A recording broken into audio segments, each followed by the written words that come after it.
of Welsh sport. This is Cymru Sports.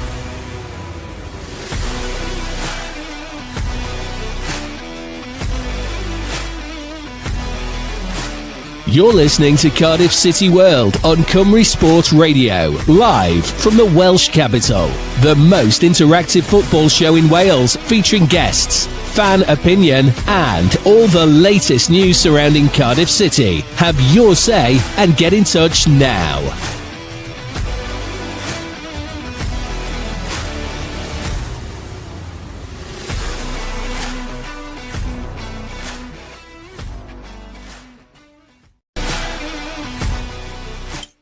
Good evening, guys. I'm Si. This is Cardiff City World on Cymru Sport Radio. We have a jam-packed couple of hours for you. We start off first from 7 with the Cardiff City Hour, as we are joined by former Manchester United and Cardiff City defender Derek Brazil, as well as getting the fan opinion, debate, and all the latest news. Lots and lots to discuss, and I'm very excited to do so. Then coming up on the Welsh Football Hour from 8 o'clock, we have many subjects. We're talking Kyra versus Connors Key Nomads in the Welsh Cup quarter-final on Sunday, which is live on S4C. Plus, we'll be talking to a Cardiff Met fan who was a former Cardiff City fan. He followed the Bluebirds home and away for 30-odd years.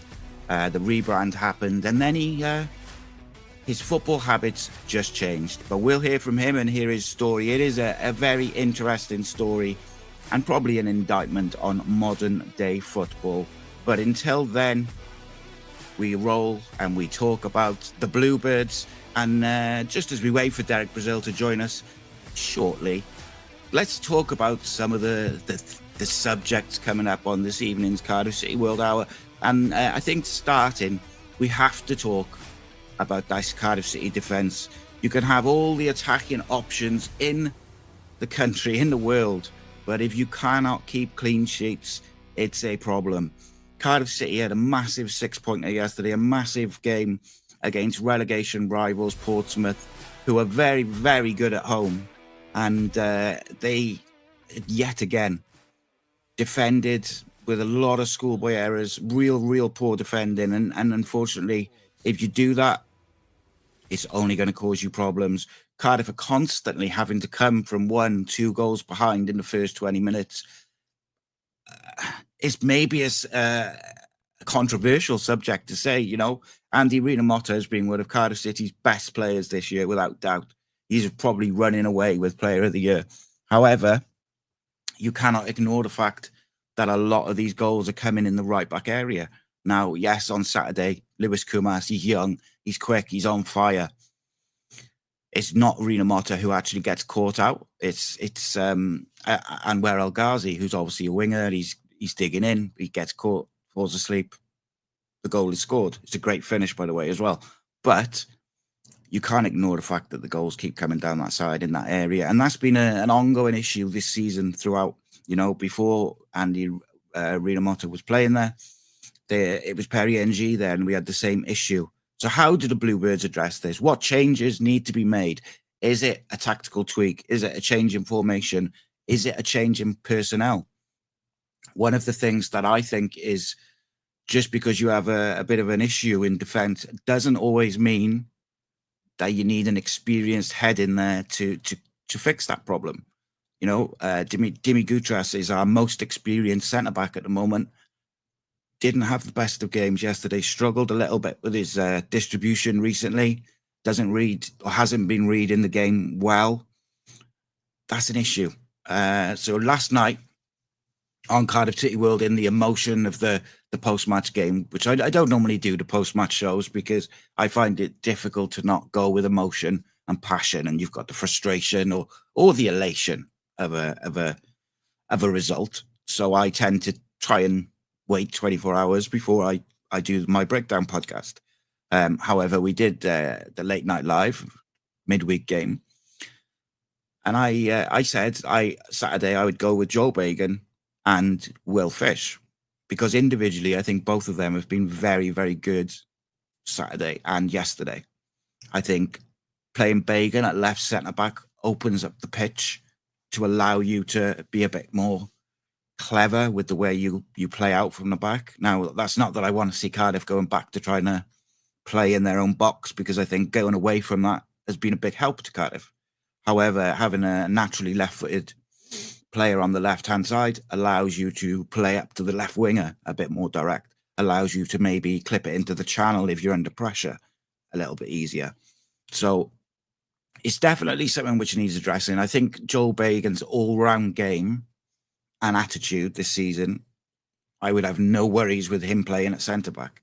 However, I think we've had issues at the right-back area with where we're conceding goals. But I also think, I'd be remiss in saying we haven't had certain issues defensively in left-back. Callum O'Dowd has done a sterling job. He is probably the player right behind Rhys Motta in terms of player of the year this year. However, when he's at left back, he does make me nervous defensively. Very good going forward, tries his best, got a superb attitude, but he's a winger playing at left back.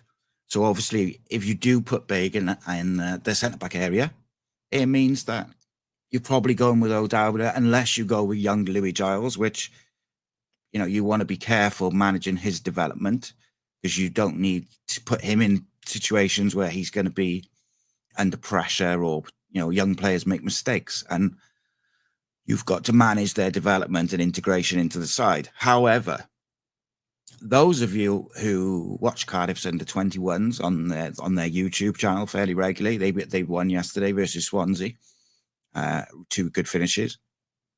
There is a young man who plays at centre back. He's the captain of the under-21s. He's only 18 years old, Dylan Lawler. His reading of the game, his composure, his aggression, his positioning, it is all that of a player way, way beyond his years. And as I said just a few minutes ago, just because you have a bit of a defensive issue, you're leaking goals, doesn't always mean that the experienced option is the most sensible option. Does that mean I think we should throw Dylan Lawler in for the 7-side derby? No, probably not. I think that would be a bit unfair. Not because I don't think he could cope with it. I actually think he'd probably excel in it. He seems to be that sort of player, which whatever you throw at him, he takes it in his stride and he just goes with the flow and performs. He's really impressive young man. The only way I would probably throw him in Saturday is maybe if we went 3 at the back, but even then you're probably looking at Fish, Gutas and Bagan as your 3. Do we bring Perry NG back? I'm genuinely interested in what you guys think. Cardiff City fans, we're all about the fan opinion. We'll have Matthew joining us shortly to chat about the fan opinion of what's going on at the moment, where we're going wrong, where the issues with the defence are coming about. And it's unfortunate because Cardiff have a tremendous amount of attacking options all of a sudden. Interestingly, there's been some snippets of news today and whatnot, and rumours, as there always is. But Alex Robertson was missing from last night's game. There's talk that maybe he's got a hamstring injury, which he obviously came to the club with a hamstring problem, which is worrying because he's been such an important part of Cardiff's revitalisation since the Oxford game. But yes, I think it's a big miss. And yes, like I've said many times, I'm excited by the prospect of seeing a midfield 3 of Manswerk, Robertson and Colwell. I don't know when we see it, but I'm excited by it. Alex Robertson being out is a blow, but we do have players who can play in the deeper midfield roles and also in the 10. Even if you think Ruben can't play, game after game after game from the start, you could put El Ghazi in there and he could do a very good job. You could put Callum Robinson in there and play Salic. You could play probably Alves in there if you needed to. There's a whole host of options. You could go 2 up front. So yes, it's a blow if Alex Robertson's out for any length of time, but I don't think it's the biggest problem at the moment. My biggest worry at the moment is that we cannot keep a clean sheet. And more worryingly, we cannot keep a clean sheet for 20 minutes in a game. if we can get through that first 20 minutes, defensively speaking, you feel like we'll grow into the game, and we seem to do quite well in the middle portion of the games at the moment. Sort of just just coming into halftime, just after halftime, and then it's the end of the game and the start of the game where we've had maybe a few issues. But I do think that Cardiff have a lot of potential and options within that squad. It's finding the right personnel, the right round pegs and round holes. So something I described this morning to a friend of mine is the thing which Omar Rhys had done so well from that Oxford game up to the Leeds game is he kept it simple.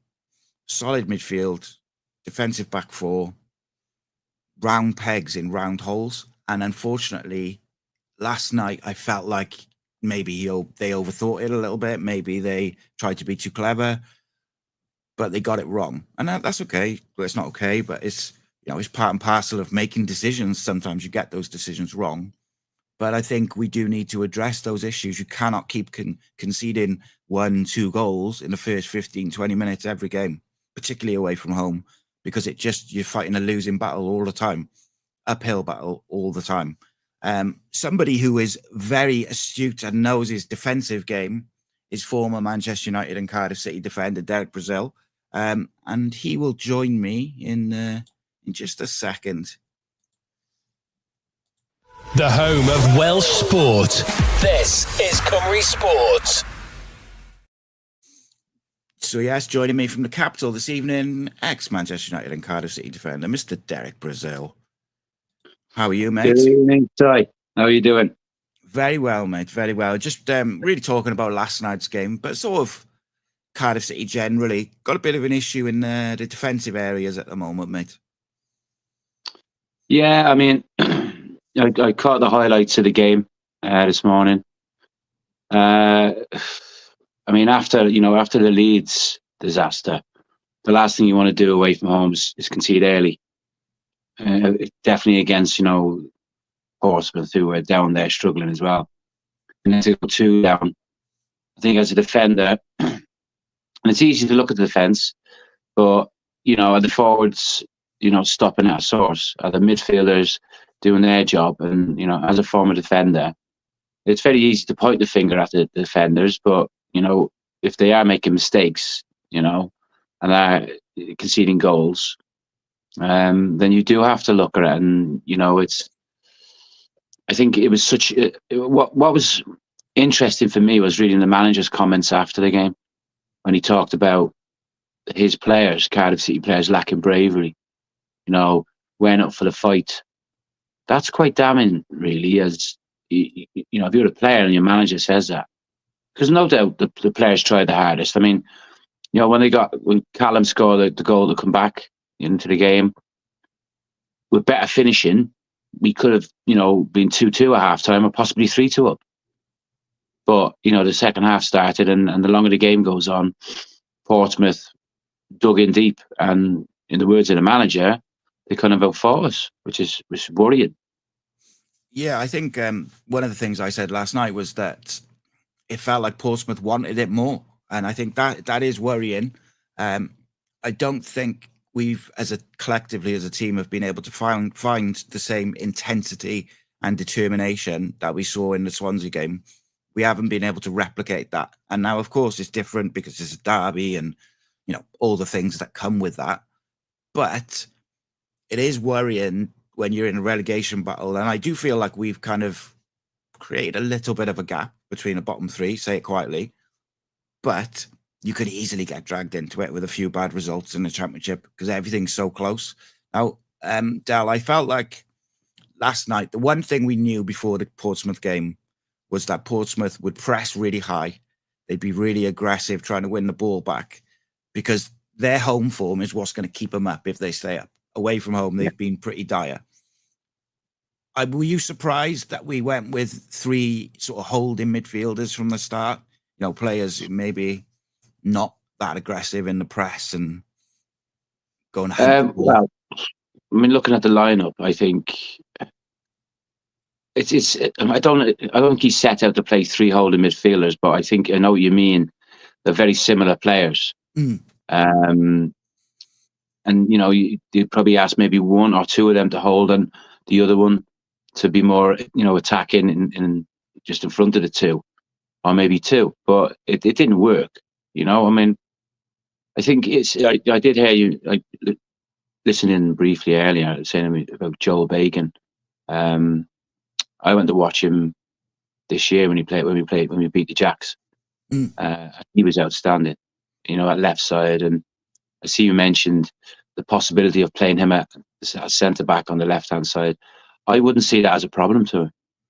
I wouldn't see that a problem for him at all. And if your centre backs are, we've been on a decent run in terms of like results. So the centre backs, the two lads have done well, but maybe a little bit of complacency there where who is challenging those two centre backs? Who's challenging them? And if Joel did go in, say, against Bristol City on the weekend and played there and we got a favourable result, then it might make the other two centre backs think, hang on, we got to be at our top form all games, because the kid is athletic, he can win balls in the air, he can play with his left foot, and if he has O'Dowda beside him at left back, who's experienced, talking him through it, really, when you're playing left back or right back, playing centre back is not really a problem for you.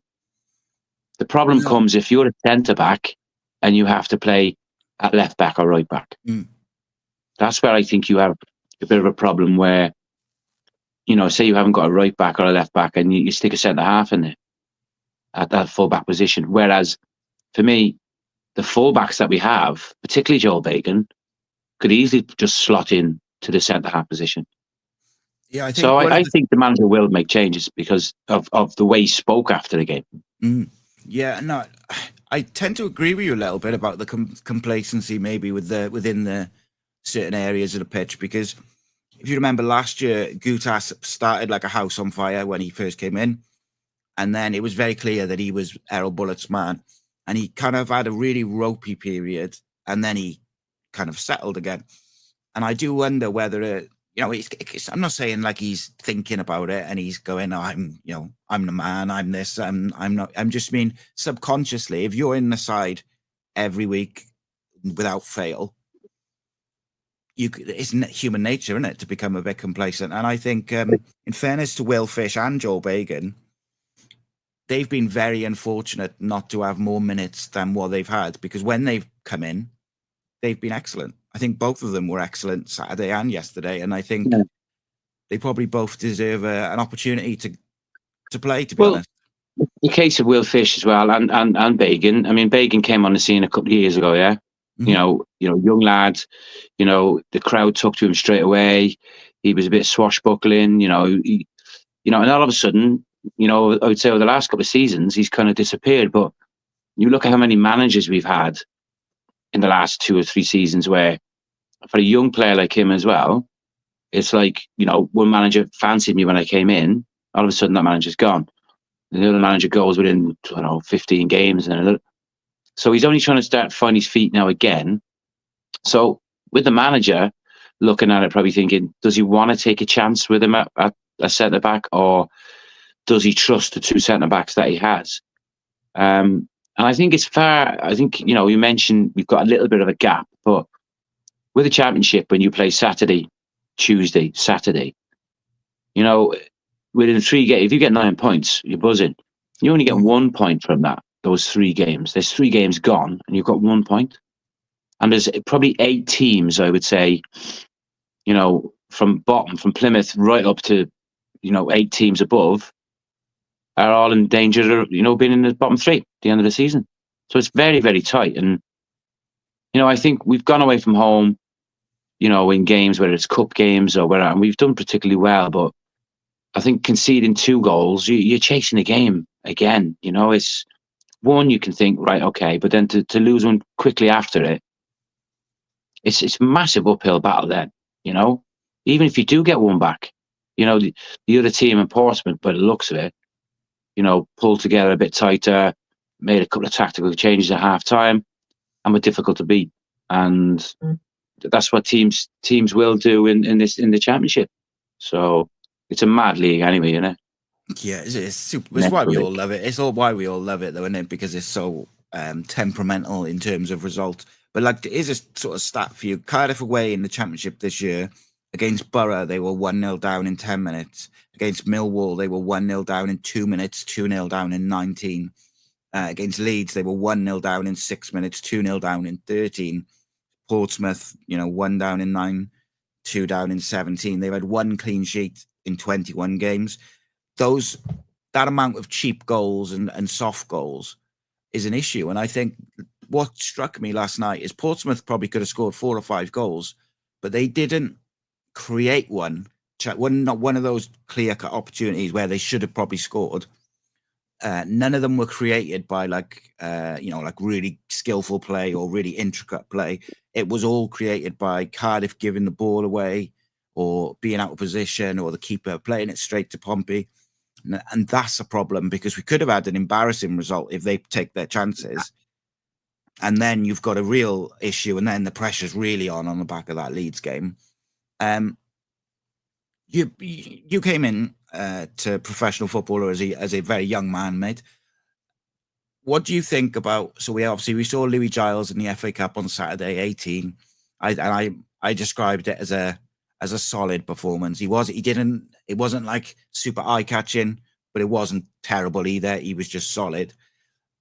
You've got Dylan Lawler as a centre-back in the under-21s. He's the captain of the 21s, but he's only 18. Obviously, very composed, aggressive, great footballer. Looks like the real deal.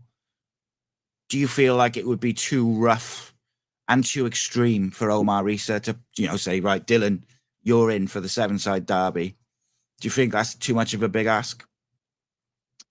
I don't think it's a big ask because the 2 boys you mentioned have obviously got quality. Mm-hmm. It's just the experience they're lacking. It's whether the manager wants to take that gamble of leaving out maybe a couple of experienced defenders and putting them in there. I personally think he won't. No, I think he may stick. He may change one of the centre backs. He may change one of the full backs, but he will go where he's tried and trusted. Mm. As it's difficult, really. I mean, if we were 9th, 10th, or mid-table, wherever, then he may turn around and send a message out and say, right, those 2 are in, you 2 are out. But I think he'll put it down to, he'll probably look at the game, and he may even regret his comments that he made after the game, because, like I said, to question your players' bravery and they kind of went up for the fight it could be smoke tactics where he's trying to get them focused for, the Bristol game. There'd be a brilliant atmosphere at the game, and the atmosphere that was at the Swansea game was the best I've seen in so many years. The fans were outstanding from minute 1 to the 97th minute, wherever. And I think that the same atmosphere will be there Saturday, and there's going to be no hiding places for players. And if we concede 1 or 2 early on, there's no doubt our fans will continue to support the players and keep going. It's but whether they can actually, come back from that.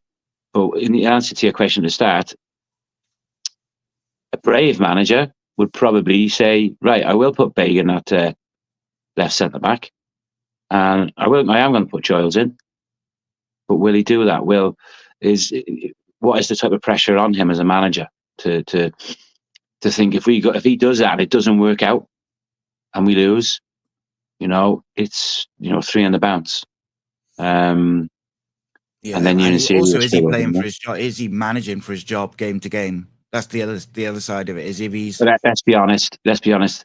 Every manager, the last 5 managers we've had have been, playing game to game, which is not a great pressure to. It's not great. It's not great for as a manager because he makes your decisions, and he hasn't got that comfort of knowing that the owners are not going to be judging me on a run of 3 or 4 games, because, like you say, in this championship, you could lose 3 or 4, then you could win the next 4. So, I just think it's just too big a game, I think, for him to not go what he's tried and trusted. Which is really interesting. So, just lastly on the defence, Dale, before I ask you some other stuff, a lot of the goals in recent games have come down that right-hand side. We've been done for pace, where we played a very high line against Leeds and we paid for it. But we have been done on the right-hand side in the right-back area. Rhys has been one of the best players for Cardiff this year. He's been outstanding. I don't think he got a lot of protection against Kumas on Saturday.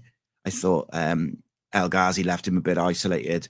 But the obvious question, with when you've got Perry NG, who at his best is one of the better right-backs in the league, at his best.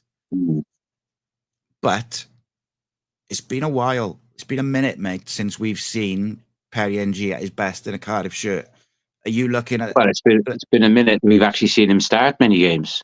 You know, would you bring him back last season? He was probably one of the back four that you would actually say would be guaranteed a place. You know, he was chipping in with goals as well.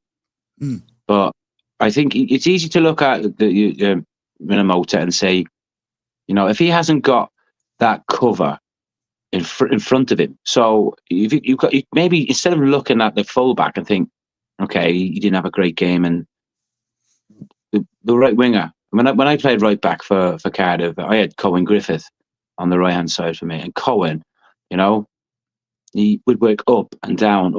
You know, he'd go support.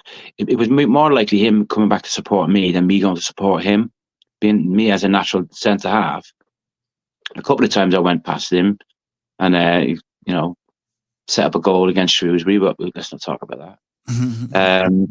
But I think, you know, maybe you look at El Ghazi. You know, if you look at El Ghazi as well, I mean, he's spent a lot of his career in the Premier League, hasn't he? You know, when he was with Villa, you know, he hasn't had a lot of time in the Championship. So maybe the demands and the rigours for him are not being matched by him. So he's probably thinking, you know, because if he's playing in the Prem, you've got a Prem right back. You know, he can look after everything, or a midfielder will drop in there. You know, so. But I think he's like you say, he's been outstanding this season, and I think you leave him in there as right back. Maybe look in front of him and say, right, who am I gonna put there? That's gonna work a little bit harder to help me out as a fullback. I think one thing I would do immediately is I'd move Callum Chambers over to the right hand side of the pivot, because he tends to play on the left of the two in the midfield. I'd actually move him over to the right now to try and get a bit of extra protection over there, because teams will, you know what it's like with them. Teams, they've got so much analysis and stats and video to go back on. They will know that, you know, opposition teams will know Cardiff are susceptible down that side, especially if they've got pacey wingers. It'll be interesting. Derek, what's your prediction for Saturday? Seven-side derby in the capital. It's going to be feisty. What will the score be? I'm not going to do a Gary Bell and say 2-1. I do think we will win the game. And I'm basing that on the last two results, where in the league in particular, not so much the FA Cup, but I think the players will be hurt by what the manager has said after the game. They'll be hurt conceding 9 goals in the 2 league games, and I'd say we're going to win. I think it'll be close. I think it'll be maybe 1-0. I think it'll be a very feisty affair, like you say. But part of that will be our fans again. If our fans can produce the atmosphere that they did against Swansea, then that should inspire the players. And, you know, if we score the first goal, I think, you know, we could go on to win it 1-0. And I think it'd be very tight, though. Yeah, I agree. It's going to be an interesting one. Derek, thank you so much for joining me, mate. I really appreciate it. It's always a good time talking to you. You take care, my friend. Cheers, Si. Take it easy. The Bluebirds. You're listening to Cardiff City World on Cymru Sport Radio, live from the Welsh capital. The most interactive football show in Wales, featuring guests, fan opinion, and all the latest news surrounding Cardiff City. Have your say and get in touch now. Really interesting, as always. I love speaking to Derek. He's always a good time, really knowledgeable chap. He knows his football, and gives us food for thought. Should the right back and the fullbacks need a bit more protection from the players in front of them? We're going to go to the fan view next, and I am delighted to be joined by Ace Podcast Nation contributor and good friend of mine, Mr. Matthew Angel, makes his debut on Cymru Sport. Good evening, mate. How are you? Yeah, not too bad, buddy. Not too bad. So yeah, it's. I know you've been watching in the green room, as it were. Yeah.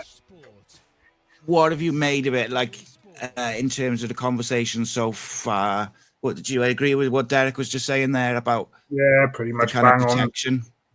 Bang on with everything, really. I think, we're first. Everybody's good to criticise the defenders, but I think defending starts at the top. And it hasn't been good enough. I think, we were caught out so much yesterday. I think we talked about it last night with the lack of mobility and things in midfield. You're going to get overrun when we, playing as defensive as we did, which is then going to put pressure on the defenders. Yeah, for sure. Yeah, absolutely, mate. It's an interesting one, isn't it? Like the news of Alex Robertson's injury now, I've seen a few people panicking. But to me, at the moment, at least, we do look like we're going to score goals. We're creating chances. We look okay in those areas. We got a bit of depth, but the defense, there's something that needs to change. I don't know whether it's a tactical tweak where they need a bit of protection. Move Callum Chambers across or whatever it may be. Bring Perry and G in. They definitely need to address it because you just simply can't keep conceding goals in the first 20 minutes and having to constantly fight your way back into games. Apart from anything else, it's of course physically draining. It's mentally draining as well, constantly having to come from behind. Yeah, 100%. With regards, looking forward to Saturday, Bristol, seven-side derby. One of the things that's been levelled at Cardiff City sometimes is that we start slow. We give teams too much time. We go for it more, try and possession, keep the ball, keep it tidy, keep it tight, look after the ball, particularly at home. But what that does is it also gives the opposition time to settle and knock the ball around. Would you like to see us start a bit faster versus Bristol? Yeah, 100%. I think, if we can get hopefully it's going to be a good atmosphere. Derek said it'll be similar to Swansea. I don't think it will. To be honest, that's my opinion, though. I think, what did we have for Swansea? 26,000, was it? I'd be surprised if we have that many, if I'm honest. I know Bristol are always well supported. It's nearly sold out, mate. Is it? It is nearly, yeah, I think so. I think pretty sure I read it's nearly sold out. Yeah, I mean, the rivalry is not quite as feisty, which is, it's natural, but I just would like to see, from my point of view, I would just like to see us start aggressively. I'd like to see us press high and be aggressive. And look, don't get me wrong, right? Defensively is where the issue is. But I always think sometimes, particularly at home, attack is the best form of defense. If we're at one end pushing and pressing, the ball's at that end and it's away from your goal. Yes, you can get caught on a break. And you might have to accept that you might get caught on the break, but it also gets the crowd up and it creates that atmosphere. One of the things that created that atmosphere versus Swansea in the second half was because Cardiff started so fast, so aggressively in that second half of the South Wales derby that got the crowd up. You had a few tackles. Joe Rawls stuck a tackle in, didn't he? And we were winning the ball by pressing. That gets the crowd loud and aggressive and happy and passionate, and you've got to, I think the players have to take responsibility for that. Were you surprised by Rhys's comments yesterday about I wouldn't say he's thrown him under the bus, but I think perhaps those comments, if it was said to them in the changing rooms rather than out in the media, then fair enough. But to come out in the media and say it, I think he's kind of made a rod for his own back now if he doesn't get a reaction on Saturday. If that kind of makes sense. I think perhaps that's the reason, as Derek said, that's why he come out and said that, looking for a reaction. But at the end of the day, is it was back to league football last night. We was looking for a reaction from the Leeds game the week before. And we didn't get it, conceding 2 goals in the first 17 minutes. Indeed. Obviously, this part of the show is the fan view, mate, which is what you're here for. But I wanted to throw a couple of comments at you and see where you stand on those subjects. Graham said that Gutas got pulled out really wide yesterday, and he got very exposed. Do you agree with that, mate? Yeah, I thought Gutas was slightly disappointing last night. Again, he's been good for us, but I thought he was disappointing last night, position-wise at times, distributing, I thought passing, and, that was throughout the team. I think we discussed it in a bit more detail last night where, our first touch was poor, hoofing the ball up when we didn't really need to, and yeah, it was just disappointing all round. So he wasn't the only one I was disappointed with last night. I asked the question earlier, would you bring Perry NG back in? Jamie in the chat says no. Perry NG looks disinterested. You can see it on his face, let alone his disappointing performances in the Cup against Sheffield United. I think he wants out. Do you agree with that regarding Perry NG in terms of his performances? Or would you be looking to get him back in the starting 11 soon? I would like to think, get him back in. He just needs to find that love, for playing again. I don't know what's happened or what's going on behind closed doors, but, he's not the same player of, the last couple of years where he's had Player of the Year for 2 years on the bounce type of thing. And like Derek said, he was chipping in with goals last year.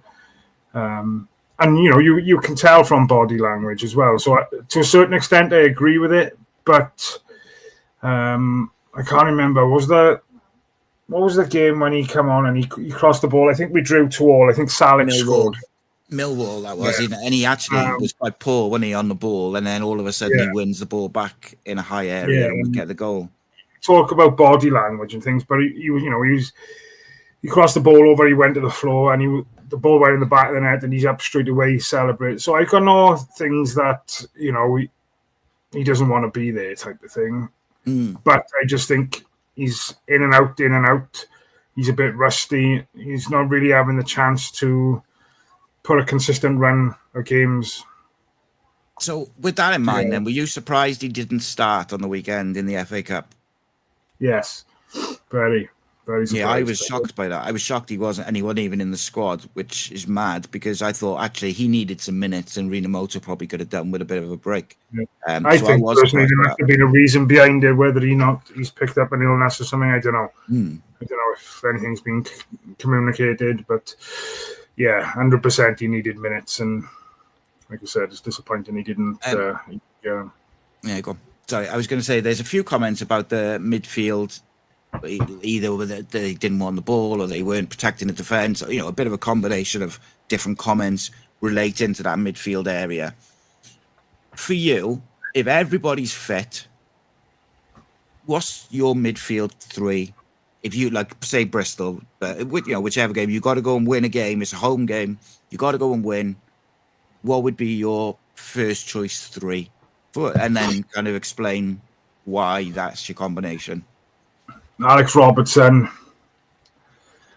Put you on the spot a bit there, I know. Yeah, you are. You could have pre-warned me about that. Chambers, because I think he looked like a different player since he come in, so you've got that defensive element of it as well. And go Ruben. So that's really interesting. I'd like that 3 because I think it does give you balance, gives you physicality, gives you creativity, but it also gives you technical ability. It is an interesting one. I'll put it to the people listening and watching. Get in touch. What is because I see a lot of comments about the midfield. What's your first choice midfield? What would you like to see? What combination? But also why that combination? Because I agree with you, Matt. Callum Chambers has almost been like a revelation in midfield. He looks a different player. I think quite often he's been a best player outside of maybe Rinamoto. So for him to perform at that level is pretty incredible because he was really struggling in centre-back area. But Now you've got Ramsey coming back and looking quite sharp. You've got Ruben hitting a bit of form. You've got obviously Robertson to come back. You've signed Manswerk on loan from Ajax, who I'm assuming is expected to play more often than not. You've got the club captain, Joe Rawls. You've got Turnbull eventually to come back from injury. There's a lot of choices, but there's also a lot of quality there. It's about finding the right balance. And I've said a couple of times, since Oxford on Boxing Day, one of the things which Omar Rhys has got right is round pegs in round holes. And I do wonder now whether there's a bit of overthinking or you're starting to see players playing like slightly out of position, stuff like that. It's like, keep it simple for me. Play players, who's the best left back? Right, there you go. And get the balance. Yeah, no, I agree. The strength and depth we've got, for me, it is incredible, really. And, we talk about we got a really strong squad. On paper, we have. But, we're not seeing that on a consistent enough basis, hence the reason we are where we are. If those players are consistently performing week in, week out, and we're staying injury free, then I don't think we would be having conversations about relegation issues because, like I said, on paper we've got a really strong squad for the championship. But you don't play football matches on paper, do you? No, absolutely not. So Ethan Sheenan's asked a question, which I'm going to put up on screen, let you have a chance to digest it, and then we'll come back from a break in just a second. But Ethan says, what's your opinions on Manswerk so far? So, Matt, you have a little think about that and where that stands. We've got lots of content. Paul says, win your duels, you do that and you'll win the battle. And Martin says, you have to fight for the right to play. Paul's also said the lineup was all over the place. Players playing out of position is killing us at times. So we got Jamie says they've got Villa soon. So how are they not buzzing to perform? Oh wait, it was an odd lineup for no reason whatsoever. And that a few people have kind of alluded to that the lineup was strange and a bit out there for no particular reason. But I do think there was a tactical thinking behind it. I just think they got it wrong. Because when you look at it on paper, it looks pretty good. But then actually when you look at it in a formation and how they set up, especially at the start where they set up with a single pivot, you've got a lot of hard-working midfielders who are probably decent on the ball, but you've got no pace, no athleticism, no creativity, which is a big, big issue in the midfield area. But there is also no excuse for the defence being exposed as they were by the midfield when you've got probably your three most defensive midfielders on the pitch from the start. We'll be back from a break in just a second for more from Matthew, more from the comments, and more on Cardiff City World. Cymru Sport.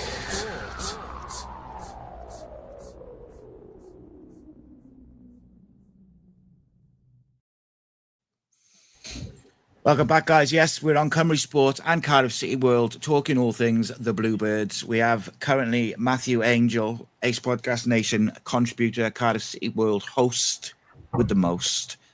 We are talking all things Cardiff, as I say, mostly focused on the Bristol game this weekend and the game last night. But it's interesting because people are frustrated and people are annoyed. And I think that result has put a lot of pressure on Omar Rhys. There's a couple of comments which I'm going to get to in just a second where we'll address those. But I want to go back to Ethan's comment. What have you made of Manswerk so far? I don't think to give an honest answer, I've seen glimpses of, some really good things, but I don't think we've seen enough of him yet to really make I think he's got the ability to be a good player for us. Is he any better than what we've already got? Once we get injuries back, I'm not sure. Hopefully time will tell. And like I said, once he starts getting a few more performances under his belt, it's another question. Perhaps you can ask me in a couple of weeks' time, pal. Indeed. Chunk Bulldog says, we're going down, in my opinion. Just following up on that as well, Graham says that performance was unacceptable considering the fans travelled in their numbers. Yeah, massive numbers by the away fans. So and the atmosphere looked incredible. It reminded me so much of Ninian Park days last night. A full Ninian Park, because the ground is so compact. Then, should we say, enclosed, and it just reminded me, took me back to the good old days, mate. What do you think about what the comment just there about saying we are going to go down? I've seen a few comments today saying if we stick with Omar Rhys, we will go down.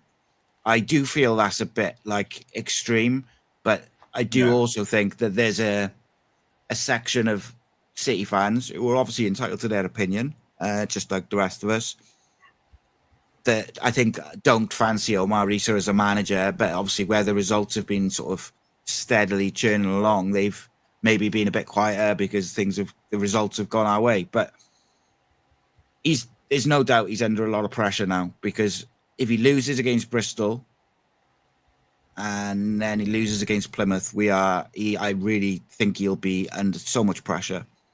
Yeah, it's just the nature. He's back on the touchline Saturday. He's been missing for 3 games due to his suspension against the Jacks. Let's hope that can make a difference, and try and get the players, with a bit more bit between their teeth, because last night's performance was nowhere near good enough for where we are against a relegation rival.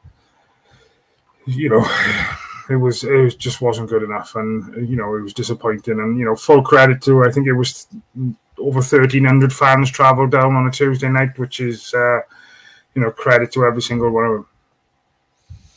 Yes, it's interesting, isn't it? Because I think there was 20,000 plus there last night, and it was like an old school atmosphere. And Portsmouth is a club which I look at, and and this is only my opinion, of course, but I look at it and I think that's a club that hasn't been tampered with by modern day football, hasn't been rebranded or had a new stadium which looks like a bowl and sucks the atmosphere out of football. Like, it's a proper old school stadium, always full at home. The fans are loud and passionate. They follow them all around the country in their numbers. It is like a proper old school club. And I look at that and I think it's something which hasn't been affected or hasn't been tainted by modern day football as much, which is a credit to them that they've been able to avoid that, because financially, I think for football clubs as a whole, it's almost impossible to avoid it, because they need the money, and it's just a fact of modern day football, fact of life. This is a couple of interesting comments. John Watkins says Joe Rawls is a good player, but we have to get a creative option in there for Bristol. The obvious choice is Colwell, maybe even Will Alves. Where do you stand with that? It's difficult with Rawls for me. I think obviously he's at the age now where he hasn't got the legs. We've talked about it on some of the podcasts we do for Cardiff City World and things. I think we've got to select and be mindful of the games that he can play, because they come thick and fast in the Championship. I thought when he came on Saturday against Stoke, I thought he made a difference. I started him alongside the other two last night. I just don't think it worked. But I think there's times whereby he will be effective starting games. But I think he'll be, my personal opinion, and this is my personal opinion only, I think he's an absolute legend.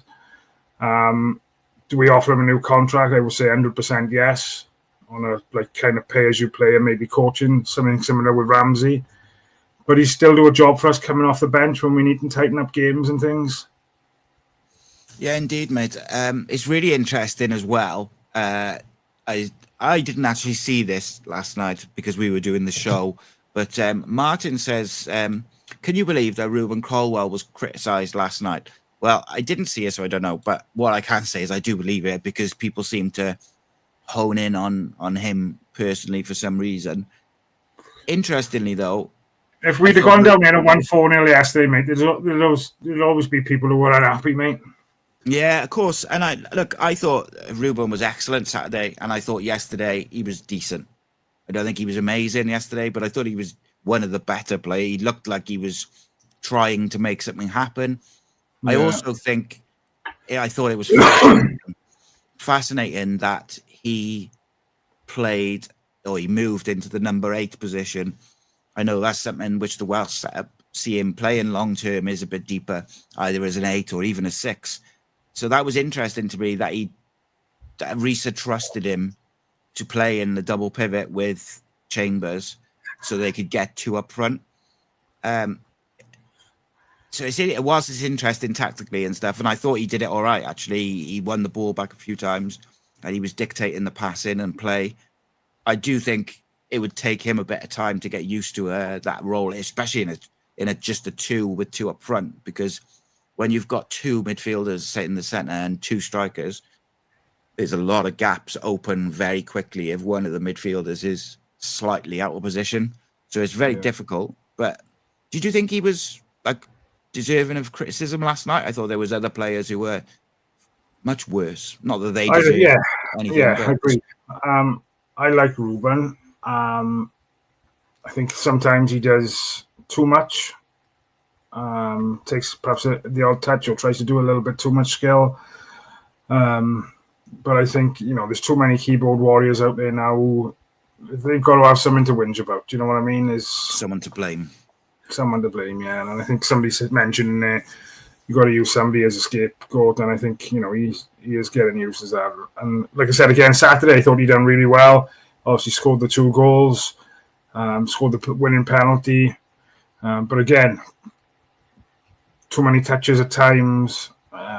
Could have passed the ball a little bit earlier and things. But, say he's still a young player. He's been in and around our squad now for a long, long time, I suppose. And there's little elements of his game that I think, he'll be the first to put his hand up and say that, there's things that need work on. But, that's one of the things I think that he needs to work on is, keeping hold of the ball and knowing when to get rid of it type of thing. But yeah, I'd like to see him be a bit more ruthless sometimes. And he did do that on Saturday, actually, and because obviously Wales scores the first goal. I think it's Willock is open on the left, and so many times we'd have seen Ruben, because it's on his left foot, go out wide and play that extra pass.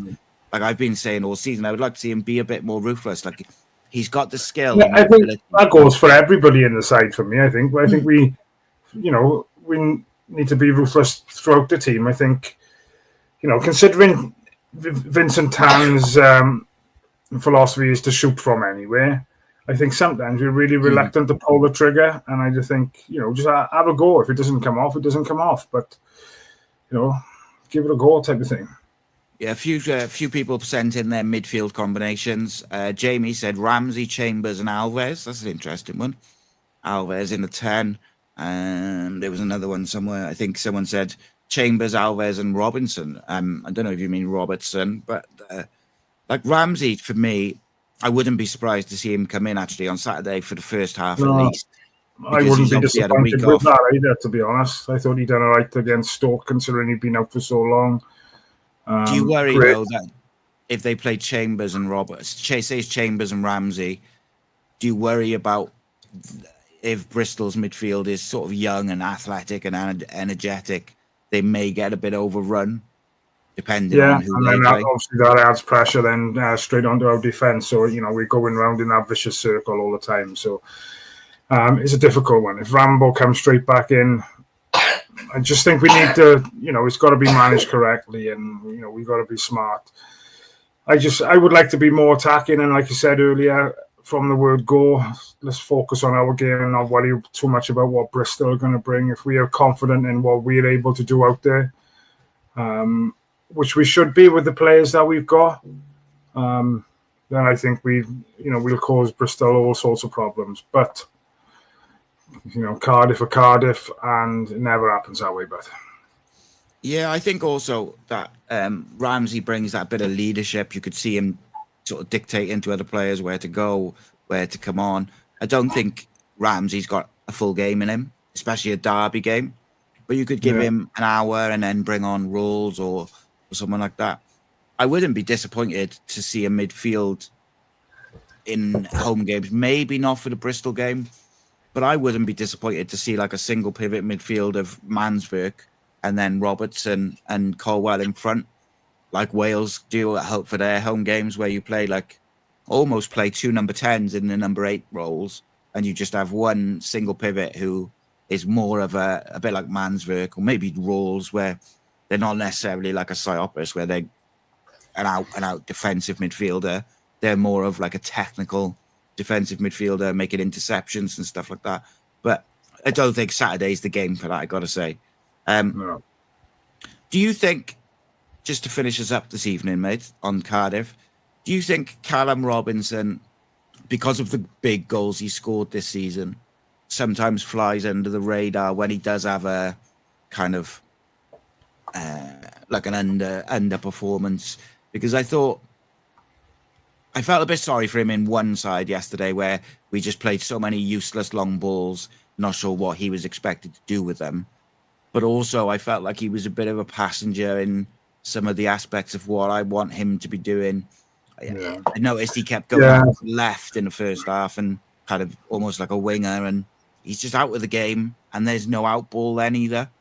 He got caught offside a few times as well last night, didn't he? Yes. But it's all around disappointing performance really from him. But he had a great opportunity where he swung his left boot. Just made two went straight contact, wasn't it?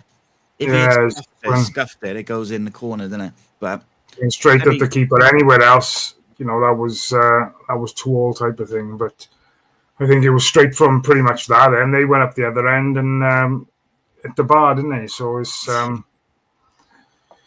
it was just one of them games. Nothing seemed to go for us, and when you got so many players off their game, we didn't deserve to get anything out of that game. I thought Portsmouth, for the way they started, probably deserved the 3 points last night, and we didn't really deserve anything out of the game, in my opinion. True, as much as it pains me to say it.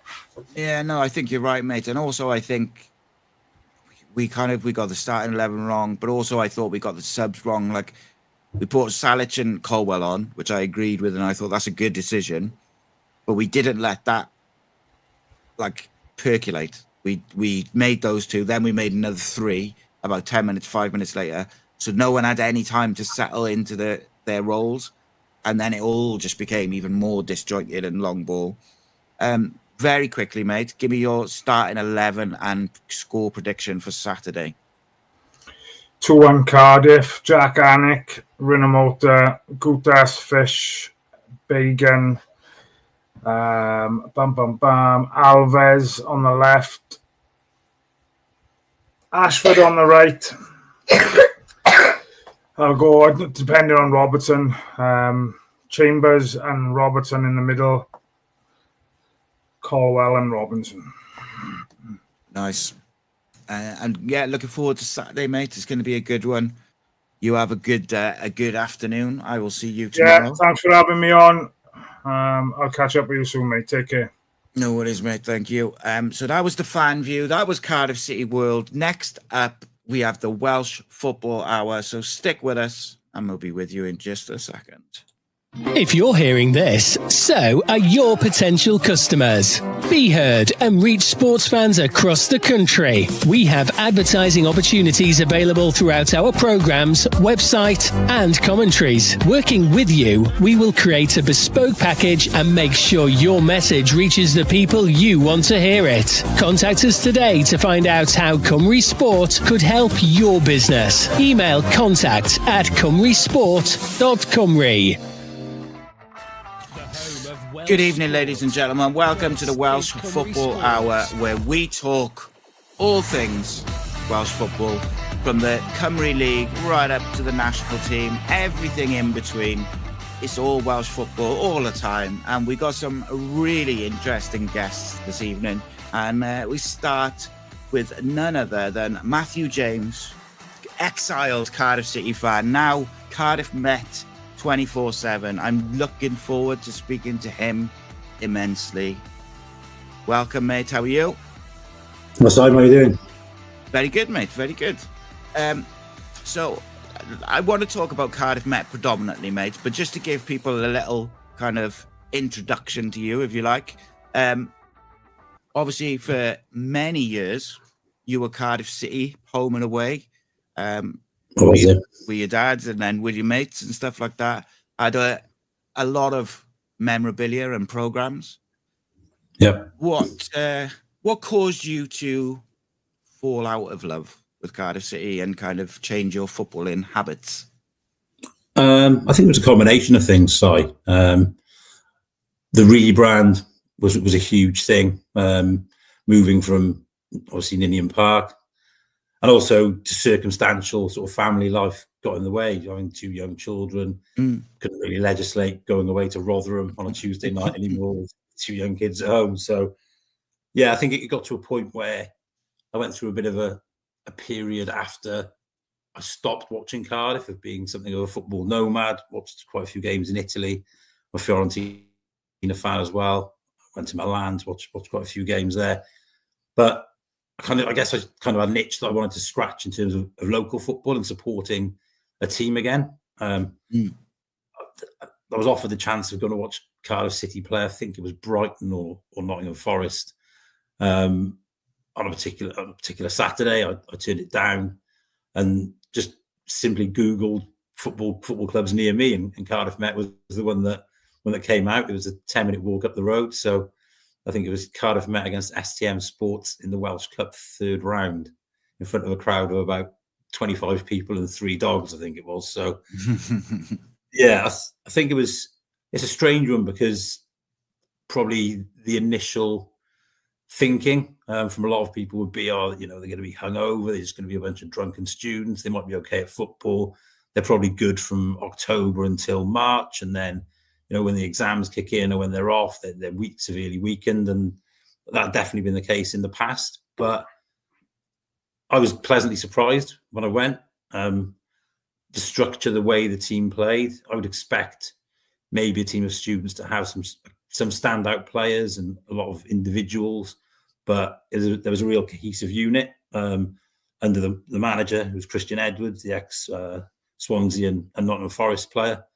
So yeah, it was one of those things that I kind of fell into. I enjoyed it. I found it a bit more relaxing than watching Cardiff City, that's for sure. But yeah, I think it's one of those things that football sort of finds you at times and when you least expect it. And I guess that's what happened to me. And now my son and my daughter have both got season tickets as well. So sort of carrying on that legacy. But going back to Cardiff, I had some great times following them. I think we both went to the Leeds United game together. Went to quite a few away games as well. Saw them win leagues and cup upsets. I remember really well the Man City game with the Nathan Blake goal. I'll never forget those days, that's for sure. But it's a different thing when you're supporting a team that you almost get to know the players. And I think that's been the big difference for me, where if Cardiff lost, the players are getting their Range Rovers or Jags or Mercs, drive off. And I'm not saying they didn't care, but when you're watching players you can go for a pint with after the game, or you chat to on WhatsApp or on the phone, and you're watching, it's almost like watching your kids play. The losses are a lot harder to take. Yeah, a lot harder to take, but the wins are that much greater and that much higher, I suppose, compared to watching Cardiff. And don't get me wrong, when I watched Cardiff, it would ruin a weekend sometimes, especially if it's a big game or we're playing Swansea or Bristol City. But I think when you know the players on a personal level, that makes a huge difference. And you see from a coaching side of things as well how much effort actually does go in to building a side that can compete not only at the top level but also get into Europe as well. So yeah, that's kind of where I am at the moment, I think.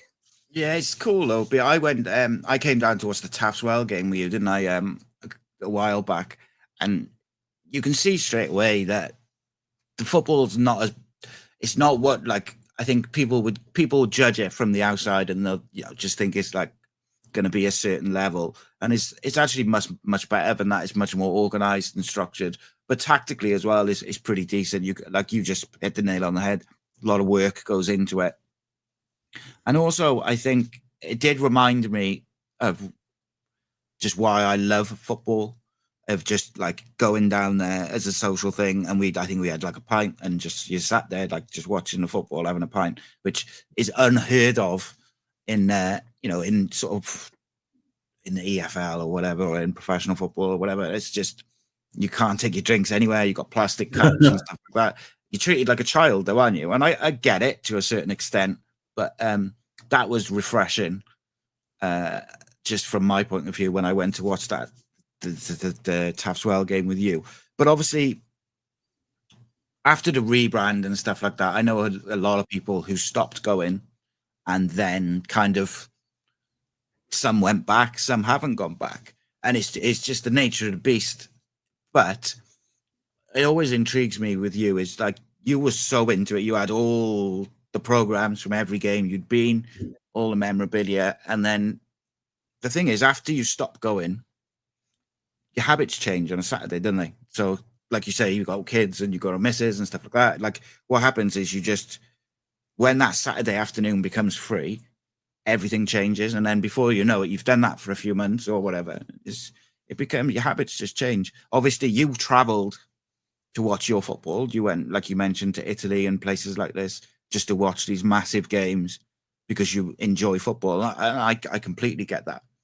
The more you watched Cardiff Met, you've got kind of more involved, and obviously, like you say, you know the players because you're there week in, week out.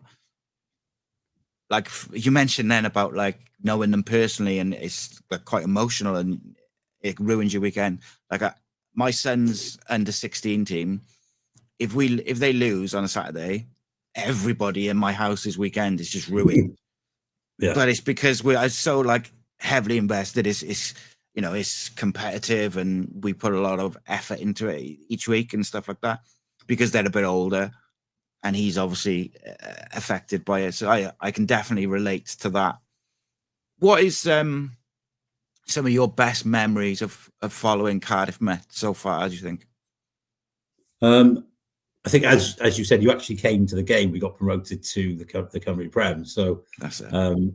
Yeah, definitely that day. I think, it had been a long-held ambition of the club, players, and the management to get there. When they finally did, with a pretty ropey start. I think we took a point in the first 6 games, with then won 3 on the spin. So, but in those games, we weren't getting played off the park. We weren't getting hammered. It was more a case of the odd goal and sharpening up here and there. And I think that's what, excuse me, the managers, the coaches, and the players took on board as well. So probably just getting into the Cymru Prem, I think, for starters, was a huge thing for the club. But obviously, the standout would be getting into Europe in 2019, and to play a side like Progress Niederkorn, who'd beaten Rangers 2 years earlier, then went on to play Rangers again after they knocked us out. That's got to be right up there. And like I say, it's kind of different emotions to following Cardiff, I guess. It's a bigger crowd at Cardiff, obviously. But yeah, I think it's knowing those players and some of the journeys they've had as well. And most of them have been at academies in some shape or form and been released at various stages. We've had players who've signed pro at Cardiff, who've come to Cardiff Met, Rhys being one. But I think a lot of it depends on the players' attitudes themselves as well, side where, you could have players who turn up with their Balenciaga flip-flops and their Gucci wash bags, and they signed a pro and just don't want to knuckle down and do the work. But we've also had players who've come in and become part of that group, and I think really enjoyed their time and enjoyed success on the pitch as well. So yeah, it would be the European adventure, definitely would be like a right for me, I think. Yeah, I think how many did you take to the European game, the away game? The away game, probably about 100, I guess. That's amazing. I love that. You're about right. A lot of family and friends, but just the atmosphere of being out there and playing against a side with, I think Sebastian Till captained them, and he went on to score in the Bernabeu for Sheriff, I think, a few years later. So that's the kind of caliber of player you're up against, even though people look at Luxembourg and say, they're right down there, they're not going to be particularly good. You look at wage bills and things like that. I think even they had a wage bill of 1.5 million euros. So that's the kind of level of side. It's a different game, isn't it, in terms of finances and stuff. Yeah, and I think we went out on away goals. These days we go to extra time, and their keeper pulled off some unbelievable saves late on, and it's kind of maybe a defensive lapse from us to let them back in. But yeah, definitely, that game, and hopefully we can recreate that again this season. Recently we had Paul Abandonato on the show, where he talked about the recent attempt by the Welsh FA to kind of get the EFL clubs into the Welsh Cup and stuff like that. Obviously, it was blocked by the English FA. But what was the general feeling from the Welsh League clubs regarding that? I think if you look at their social media, and that's what I can go on, is that some felt that they hadn't actually supported it, and they were being. There was also a statement that came out that made it sound like the clubs had given unanimous support. I think Barry made a statement to say we'd happily look at it further, but we haven't voted on it, I don't think, and we haven't given it our unanimous support. I think a few other clubs issued statements in line with that. Whatever you're thinking behind it, it's good to see the Welsh FA trying to think outside the box, certainly. But I think there's a question there around probably due diligence and how much research is actually being done before planning and proposing these ideas and having to take them to the EFL clubs. I mean, personally, I would have been surprised if any EFL club outside Newport, Wrexham, Swansea and Cardiff would have backed it. Yeah. It's quite easy to say, well, they wouldn't gain from the prize money. That would all go back into the Welsh system. That would have been great. The trickle-down effect would have really helped. But then if you're an EFL club and you're looking at potential commercial opportunities and the signing of players, there's no real financial price you can put on that. So let's say, for example, Wrexham getting into Europe, how big that would be in America, and the extra cash that would generate in terms of merchandising and things like that, TV deals potentially. I think that's where the EFL clubs probably would have felt, well, actually, there is a huge benefit. And then that doesn't even take into account fixture congestion and things like that, and what sort of sides the Anglo clubs would be fielding in the early stages or in the latter stages of the competition. So I think it's an interesting one. The same with the Merthyr thing, where they're trying new things. But I question, and a lot of people have questioned, whether those resources would be better spent, I guess, on the current system rather than trying to entice and engage with clubs who clearly don't really want to be part of the Welsh pyramid, I guess. Yeah, it is definitely an interesting one, isn't it? And like I said, I kind of agree with you. I commend them for the out of the box thinking, because I always think that's good to think of different ways to produce or to engage different things and different people. It's vital to growth, but you got to kind of walk before you can run. And I think, like you say, maybe the money's better invested in the current pyramid, and maybe don't publicly say that everyone's unanimously backing you if they're not, but I don't know. Yeah, it's just me, but, I can't. I'm not. I'm not going to say too much on it. Whether it's one of them, and it's just. But what I was going to say is, I think on the EFL club thing, that is really interesting, because say you're Cardiff or Swansea, and you're going for a player against, I don't know, let's say Burnley or what, Sheffield United, one of the teams at the top end of the Championship. If Cardiff or Swansea have Europa Conference or Europa League or whatever, whichever one it would be at that time, to offer that player, that can be the difference between signing a big player for the Championship and not. So there, like you say, there commercially there is, even though the money might not have been going directly to those clubs, there is a definite advantage over the other EFL clubs because of the access to, or potential access to, European football. What did you make of the Merthyr thing? That's probably no, go on. Sorry, mate. No, I think, like you said, I think that's one of the key elements for the clubs, and it's that the ability to sign players with the promise of Europe or potentially European football on the horizon. I think that would be a huge selling point for a lot of players. It's especially like you say. I mean, it doesn't have to be Burnley or Sheffield United who are going for promotion. It could be Preston. It could be anyone, you know, in whatever level you're playing at. But yeah, I think that's probably the crux of it, and the additional commercial benefits that couldn't really be quantified from a financial standpoint, I suppose. Yeah, we used to I do like the idea though of like the Cardiff, Wrexham, Swansea, Merthyr, Newport being in the Welsh Cup. Like, I like that idea simply because I remember the Welsh Cup when I was younger, and I always used to enjoy it. Yeah, but I also understand why, or if the Welsh league clubs are a bit like, hang on a minute, you don't want to be in the Welsh system. Like, I understand that if they were to think that, and I also understand them thinking, no, I would like to play those clubs and let's try and work something out. I get it, but I just think it could have been maybe a bit organised differently. But like, outside the box thinking is always good. John Watkins, who's watching, says he's watched a lot of lower league football, and he said it's good watching players who've got a genuine love for the game. Have you found that watching Cardiff Met? Yeah, definitely. I think in terms of the club, the ability to bring players through. Look at a couple of players have gone professional. So Adam Rosscrow signed for Wimbledon, or it didn't work out, but not many people can say that they signed professional terms. Obviously, that the standout player is Will Evans, who completed his studies whilst playing football and now plays for Mansfield in League One. So amazing. You know, you look at those sort of players that come through and what we can offer them, not just from a footballing or an athletic standpoint, but also from an educational standpoint as well.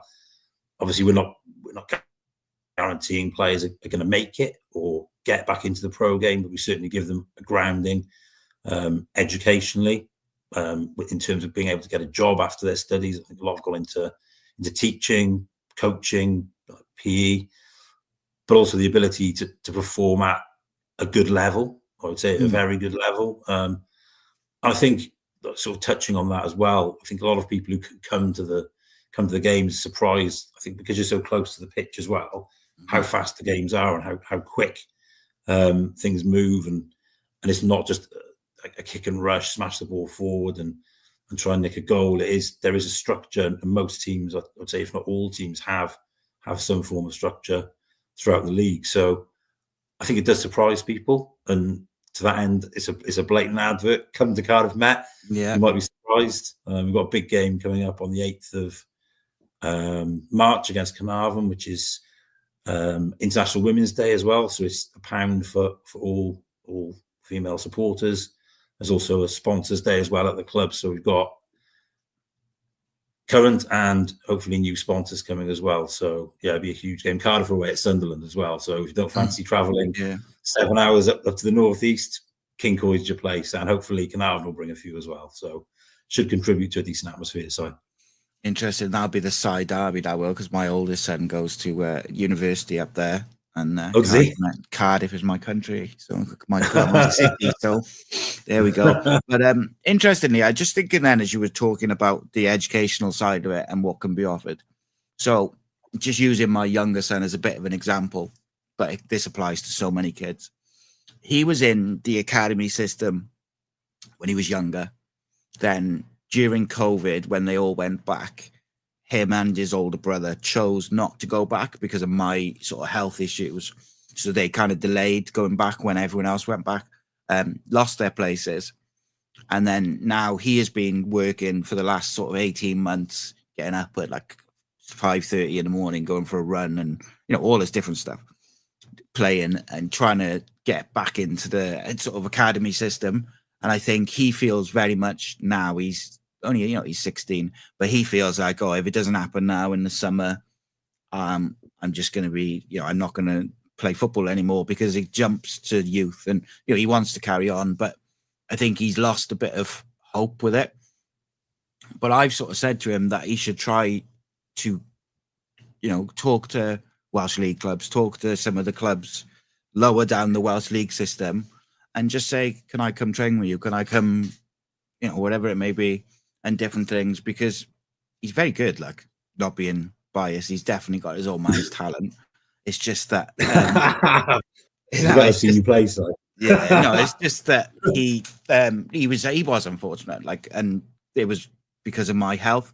But I see the frustration that he has trying to get an opportunity, because all he wants, his attitude to it is, if I just want someone to watch me, I just want to have an opportunity, and if they then tell me you know what I'm looking for, or you're not good enough, that's fine. He's kind of okay with it. He's not putting all his eggs in that sort of I want to be a professional footballer sort of thing. But it'll be interesting. I just want him to keep playing after he hits the end of this season, 16s, and I think he will, because he just loves playing football, mate. You know what it was like when we were young. Yeah, I think I coach my son's team, and they're 11. I think the pressure sometimes from the parents, the pressure sometimes the players put on themselves.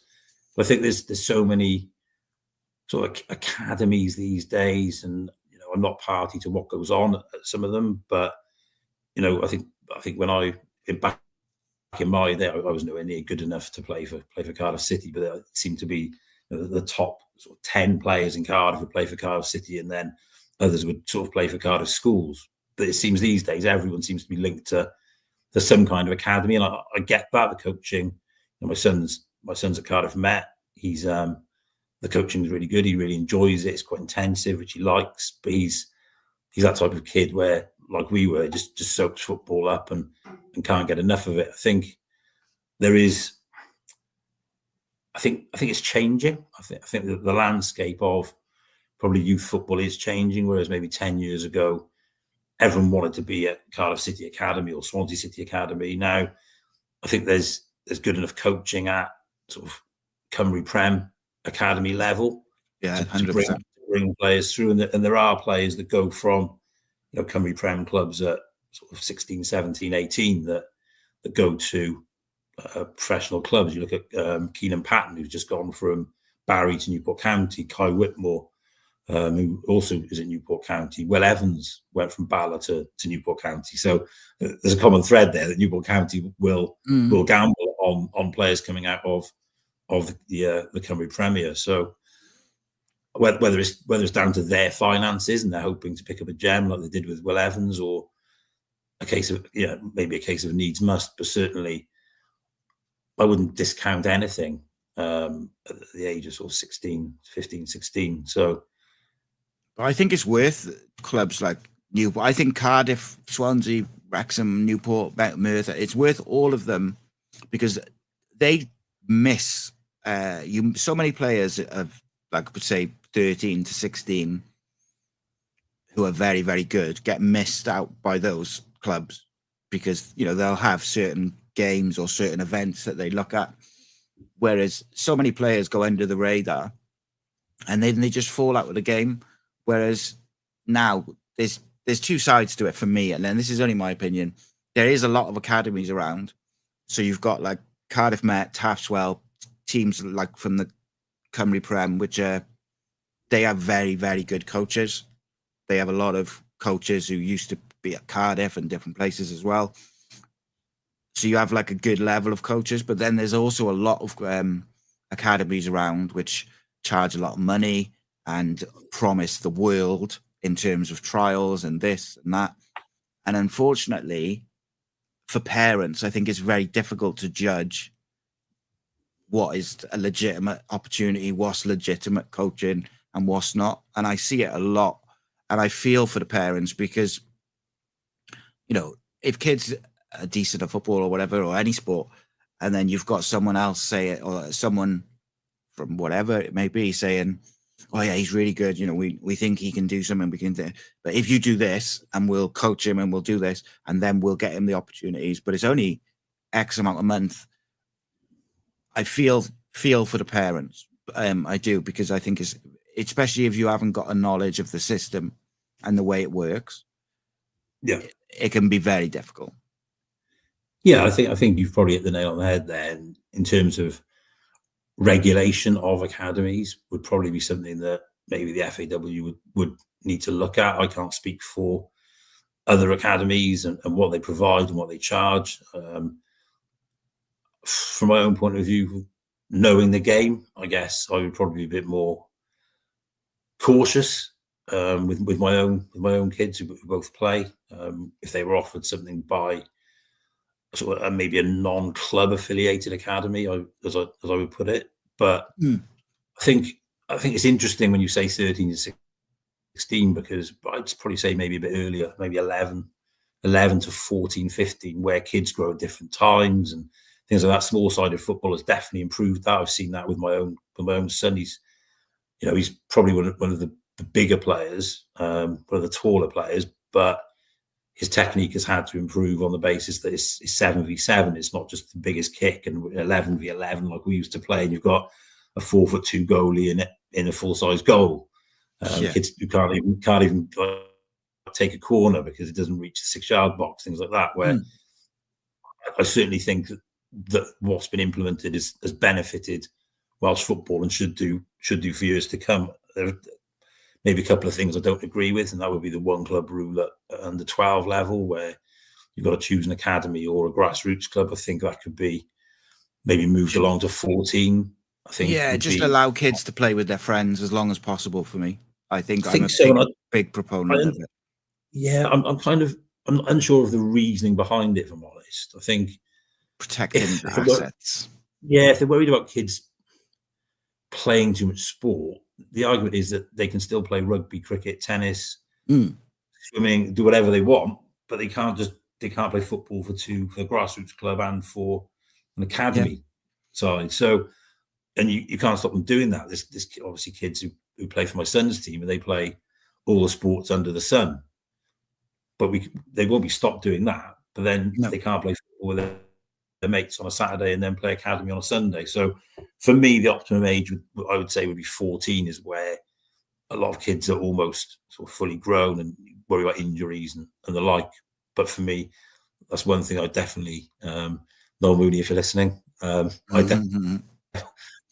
definitely change, because you just want kids to play football and enjoy it with their mates. And like you say, the pressure maybe in the academy would be enough for a player to stop playing completely, and then you've lost him to the game altogether, where he could be a good grassroots player and then come into the academy system later. So the thing is as well, mate, is growth and development is not linear for every person. It doesn't just go like the step by step, or you go out at a professional level, like you go out on loan, you'll come back, then you'll be in the first team. It just doesn't work like that. People are different, particularly with kids. They grow at different, they develop at different levels, different rates.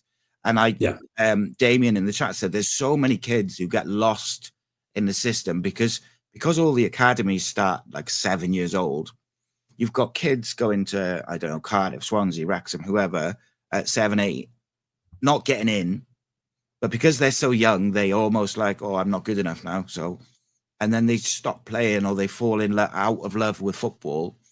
When actually, I completely agree with you, is just the longer you can keep kids playing with their friends and enjoying football, the better. Because I've witnessed it with my own eyes with all three of my kids, from 10 to 16. The difference in some people, some girls and boys, where at 10 they may be struggling, but then by the time they get to under 16s, they're one of the best players in their team. Or it could be that at 10, they're unbelievable, and you think, wow, they're going to go somewhere. But then by a couple of years later, and everyone's grown and caught up a little bit, they're more just fit into the team, but they all enjoy playing together, and I think that should be embraced.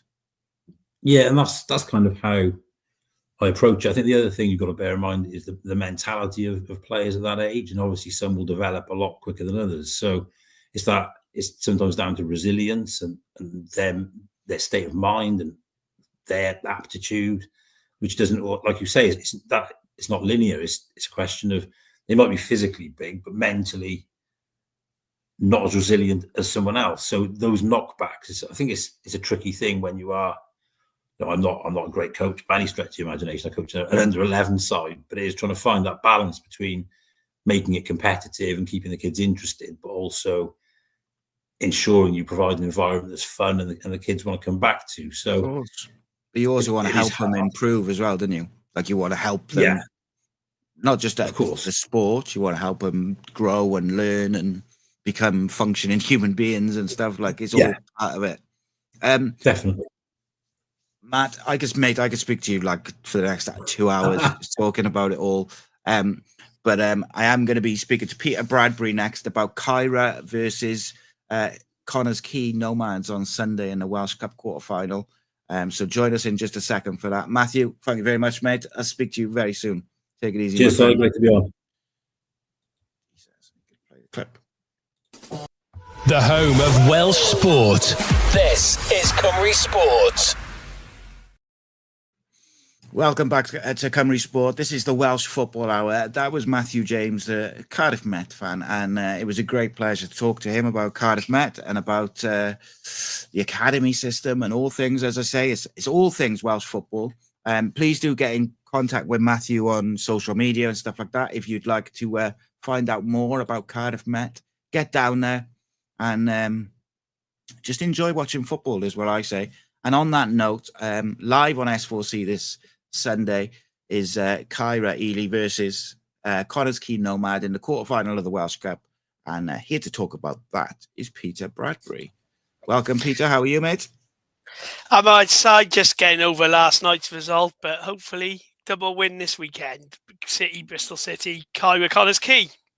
Yes. It was painful last night, mate. Very poor, very worrying performance, I thought, because the sort of determination and the mentality seemed a bit off to me.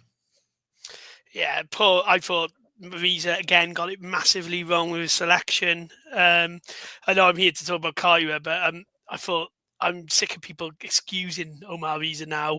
He's had plenty of time to learn, and playing any team in the Championship with three holding midfielders, you're asking for trouble, and he's done it more than once this season, and I think we're in a bit of bother, and hopefully we can win the seven-side derby on Saturday and ease some of the pressure, because I am really worried he's out of his depth and that we'll be in a bit of bother come the end of the season. Yeah, it's going to be interesting how it develops. It's got some very big games coming up now over the next few weeks, so they will make or break the season ultimately. But talk to me about this Sunday, mate. 12:45 at Court Alla. There we are. Kyra meet Connah's Quay Nomads, quarterfinal of the Welsh Cup. Good that it's on S4C. I'm glad to see that. But Kyra have earned a bit of a reputation as giant killers in this season's competition. Obviously, they knocked out Barry Town United and Bartlett Town to reach the quarterfinals. Two massive results, that is, isn't it? Unbelievable. I mean, the Barry result was on the same day that City beat Plymouth, so I went straight from the Plymouth game to Barry, and that has to be one of the greatest days I've ever had watching football. And to watch my local side in Kyra and the area I represent on the council play so well against a very good Barry team. It was pretty much Barry at full pelt with a couple of players missing, and while it's essentially a bit of a local derby, two clubs that really respect each other, but we're just down the road from them. That was a tremendous result on penalties. We should have won it, I thought, and in the 90 we were terrific. Barry just took their chances when they came, which is the difference between the Cymru Prem and the Cymru South, I guess. But we hung in there, got plenty of chances and scored a last-minute equaliser that we thoroughly deserved, and then won the shootout. The Barla game, I thought we were tremendous. Fantastic atmosphere to Cortoralla, a couple of hundred people there, brilliant support from the local residents in the area, and Charlie Lewis scoring a terrific last-minute goal. Lots of our supporters are Ely and Kyra-based Cardiff City supporters, hence why we're delighted it's on a Sunday, because we will get a massive crowd now, we hope, on Sunday at Cortoralla. And it's tremendous. They play tremendous stuff. They play brilliant possession football. They're a joy to watch. They can be a bit profligate in front of goal. They do need to take their chances a bit better, particularly on Sunday against a side that have last season won the Welsh Cup. But I tell you, they're an entertaining team to watch, and I think they've got a great opportunity on Sunday. And being a big Kyra supporter and being someone who's been watching Kyra on and off since I was a kid, because they're my local Welsh League club, I think this is the biggest game in our history, and for the community, which has had so many difficulties over the years. This is a really good news real good news story for the area, and it's a great community club with lots of kids who play junior football and stuff, and a club on the rise. Finished 5th last year in the Cymru South. Good manager, Dean Wheeler. Brilliant football inside with in terms of Matty Davis, who does a lot of the recruitment, and in terms of John Seymour and the person you'll know, James McCarthy, the ex-Cardiff City youth team coaches on the staff as well. So they're professional outfit. They'll be ready on Sunday. And I just hope we go out with the same application that we showed against Bala and Barry Town, and then we can keep this run going, because on our day, we can beat anybody at Cardiff. Well, I think you've showed that this season by the results that you've got in the Welsh Cup so far already. A couple of massive results.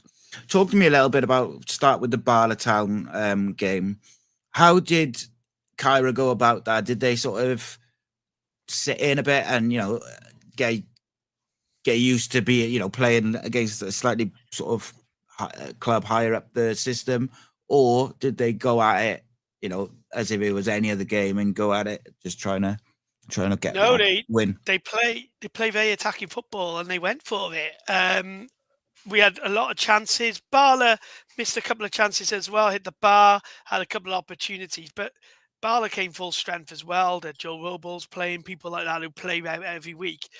Kyra were just a better team. They did defend well when they needed to defend, but I mean, I have to say, Bala's keeper had a really good day, and it could have been the first goal could have been scored a lot earlier. I thought we were really good. I thought Liam Bishop, Charlie Lewis, people like that caused all sorts of problems for Bala all game. Howell Davis, it was a really, really good Kyra performance, and in the end, the goal was a bit of magic. It's a brilliant strike from about 25 yards. He's carried the ball a long way. If you allow Charlie Lewis to shoot like that, he will hit the target. It's gone in off the post and in, and they thoroughly deserved it. So it wasn't like they sat back and got men behind the ball. Dean Wheeler set them out to go out and attack and have a go, and they were brilliant that day. And I was very proud of them. I can't remember much of the night afterwards, I have to be honest. The Cruz Campo was flowing in the clubhouse afterwards, but tremendous night. And I think Sunday we got a potential again to have another potential day. And I think there'll be an even bigger crowd. In fact, it's a Sunday lunchtime. The fact that it has captured the imagination of a lot of people locally in the area. And the fact that, as I say, Kyra and Ely, massive Cardiff City supporting areas, they will get behind Kyra. They get down on a Friday night, down Cardiff, and the fact it's on a Sunday, they'll get down there then as well. So really looking forward to it. So it'll be a brilliant occasion. Exciting times, mate. Exciting times. What if people are going to check it out either by coming down or they're going to watch it on S4C? Which players should they keep an eye out for? I think there's some great midfielders. Tom McLean, who's a Cardiff lad, big Cardiff City fan. Dad is a big Cardiff City fan as well. Sits 2 rows in front of me down the city. Howell Davis, another big Cardiff City fan. His dad is also sits a couple of rows ahead of me in the ground. Howell's like a little bit like Ruben Colwell, very elegant, sort of glides across the pitch, carries the ball well. I think Jack Ashford, who's a local lad from Pyle Road in Kyra, really, really popular local lad. They've got Jack Turner, who used to play for Bristol City. Jack Davis, who used to play as well for Cardiff at schoolboy level, academy level. Brandon Lewis, who's a good striker. And Charlie, who scored the winner against Bala. They're very much a team which are very much they're a proper team. Do you know what I mean? There are standout players, but actually, if the team functions well, then the team goes well. And I hope that happens on Sunday because they haven't got like superstars. They got players who work hard, very good players who work hard for each other and for the badge. And I think they've got a great opportunity on Sunday of getting a good result. Nice, mate. Nice. It must be exciting times. Talk to me a little bit about how Kyra recruit and stuff like that. Like, how do they go about getting new players? Do they go all the way down the age groups into the kids sections, or do they just have a youth team? And like, what's it like in terms of size of club? Traditionally, they've always gone young, so Matty Davis is from Cardiff school system. So a lot of the boys we've got in now are from that system, but we have got local boys who've come through as well. Ealing Kyra is a rich vein of for talent. Jordan Cottrell played for Barrytown just down the road. He started at Kyra. You look at Callum Bateman, who's playing for Cambrian at Kyra, first of all. Nathan Garrett at Newport City came through Kyra. So they tend to go young because they haven't got the financial wherewithal really to compete financially with clubs. So we have to do it a different way. And we play a different brand of football to most teams. We play a lot of possession-based football. So it's about whether you enjoy that sort of football, whether you're young, you're good and technical on the ball, and whether you want to play for the club. The players do tend to move on from us, and that's fine. There's no hard feelings. That's how it is. But for me, it's a mixture of lads who are young lads who've been lost to the academy system, junior section boys through our own junior section that have ended up playing for the first team, and that Cardiff school link up with Matty Davis. Matty Davis has got brilliant contacts. If I had any criticism, media Kyras, they could do with a few older heads if they were, but actually that would go against everything that they're trying to do in trying to get younger players through the system and trying to compete in a different way to those clubs who have got quite a bit more money than resources than we have.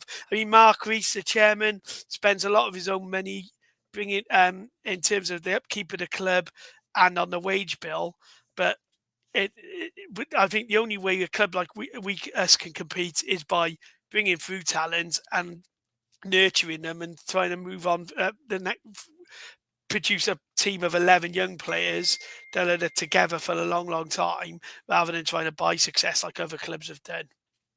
Yeah, of course. And I think that's reputable, mate. And I also think as well is we just had a discussion, actually, I'm not sure if you caught it, about the academy system and how many players get lost in it where they might not get seen by the academies or the scouts or the different systems, but so much talent just gets missed. And obviously they play to under 16s and then they go to youth and then men's, but a lot of lads stop at 16 from grassroots. They don't go into youth. My son's team's under 16s now, and they want, they should go into youth. I think most of them will, because they're quite a tight-knit team. But, just in my son's case, he's sort of looking to try and force his way back into the academy system, but he's been playing a bit of men's football and youth football. Like, he wants a challenge and he wants to see where he's at. But it's difficult when they hit that 16-year-old age because they don't have as many clubs and opportunities that you have, from 7 to 16. There's clubs everywhere. Like, there's too many clubs in some ways for the boys. But if you, as a Welsh in the Southern League, can pick up those young players who, maybe have either just missed out on the academy when they've been released at 16, 17, or the other side of it, you can pick up some of the ones who've come out with a grassroots system, but are probably too good for grassroots, but not quite there for the professional level. There's a lot of those players around, mate, and you can really not just build a good team, but you can also help those lads stay in football, because I think it's really sad how many young men and then obviously into men just fall out of the habit of playing football, should we say. So Kyra a bit bucking the trend a little bit, both rugby and football, actually, in that there's a pathway into both a Cardiff and District Kyra team. There's a male Cardiff and District team.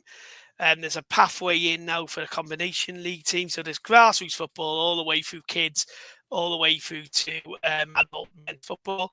We've now got a great thriving girls section in the junior section, and a thriving junior ladies team as well, representing the Kyra banner as well. We should have an academy. I think it's disgusting that teams like Kyra have not been aided in getting an academy. And you look at the talent that's in the southwest of the city, it's shocking that kids have to go to Cardiff Met to play. My experience of the academy system hasn't been good. I think Ponte United treated my son terribly, and he was released, and it was for no reason. It wasn't for footballing reasons. It was for other reasons, which I thought were bang out of order. But my son has gone back playing grassroots football for Kyra, and he loves playing for Kyra. Kyra, his two clubs in his head and his heart are Kyra Ely and Cardiff City. And his dream is to either play for Kyra at Cardiff or Cardiff City at the Cardiff City Stadium. And that's what we're trying to do with Kyra. We'll have loads of kids on Saturday who will be leading the team out, from our junior section. It's making sure that that kids can see there's a pathway into elite football. But if you're not very good enough to play elite football, Joey Good and Gareth West run brilliant grassroots system with Cardiff Community FC, and that's what we're looking to try and do. And they've got the right ethos, and it's football. There's a football for all section and a football for elite football. And you're right, we are picking up former academy players from the Welsh boys who've left either the EFL clubs or they've left other academies or Cymru Prem academies. But we would love to produce our own players for our own academy if we were given the opportunity to do so. And we'd love to grow the club. We'd love to grow the club into a Tier 1 licence. There's a Tier 1 licence and Matty Davies is putting together now. As part of that, we get a television gantry. We need a television gantry. S4C constructing a temporary television gantry for us on Sunday. So we're going to get a taste of what it would be like to be a Cymru Prem team on Sunday. And I think we'll want more of it. I love watching the Cymru South. I love travelling away, watching Kyra is brilliant. I treat it like a Cardiff City away day, so I have a beer on the train and then get into a clubhouse somewhere. It's fantastic. It's what football should be about. And I think Sunday, I really hope we get a fair away following from Connah's Quay. We get a big following from the local community. And it puts our area, Kyra and Ely, in the positive light that I always have believed it should be shown in, rather than the negativity that we consistently get from the press and from journalists who don't know anything about the community, actually, and just judge it based on some unfortunate incidents. This will be a tremendous occasion Sunday. I really hope you come alongside, because it's a great clubhouse. It'll be a great atmosphere. And if you like going to Cardiff Met, this will be right up your street, in that the people passionate about their local club. And I think it'll be fantastic. And the young ultras behind the goal in the Kyra Cup will be going mad on Sunday, I'm sure. Yeah, I might come down, mate. It's not far from me, really, and I got family and stuff up there anyway. So I might take a trip down, mate, and have a look, because I just enjoy watching football. And obviously, with what I'm doing now as well, I got a real interest in Welsh football anyway. But I've also, through doing this Welsh Football Hour, I didn't just want it to be either, Cardiff, Swansea, Wrexham, etc., or the Welsh national team. I wanted to learn more personally about the Cymru League and all sort of tiers and aspects of it.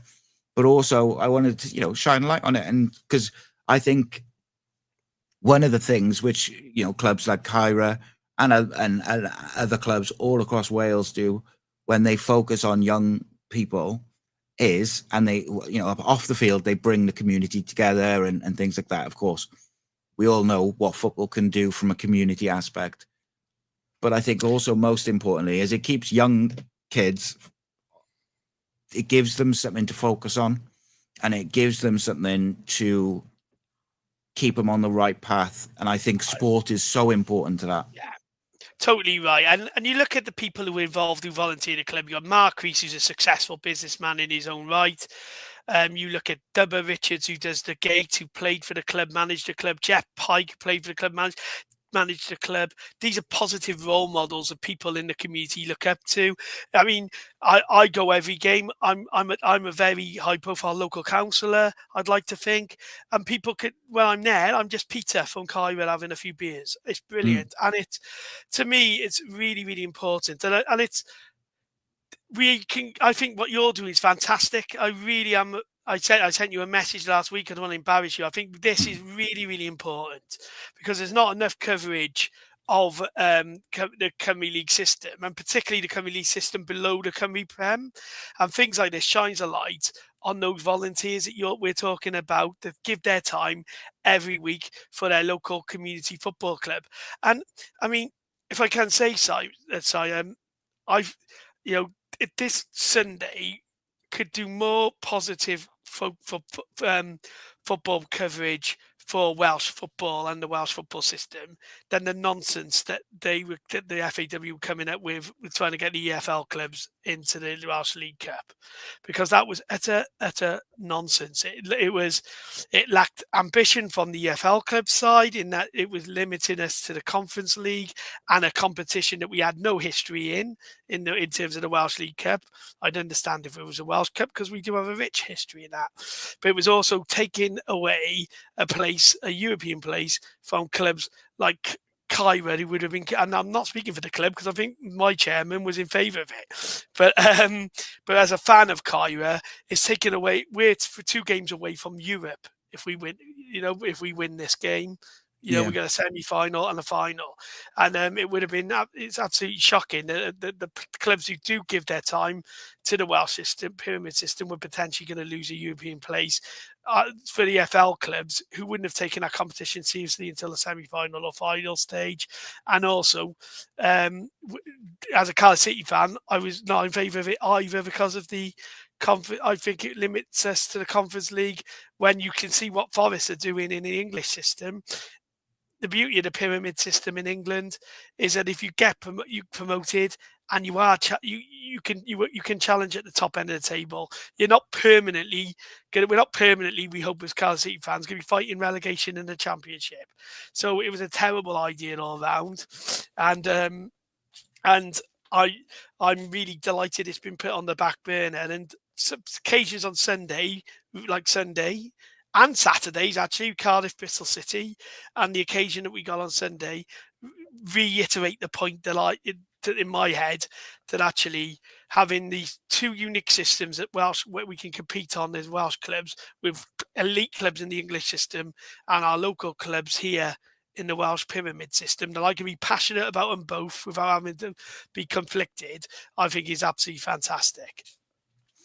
Yeah, I think as well, what I want to do going forward, mate, is I really want to shine a light on the people who make these clubs function, whether that's fans, whether that's the volunteers who actually run them, whether it's the coaches, the managers, because I know myself how much effort goes in to, just running my son's under 16s team, and we don't run the whole club, we just run our team.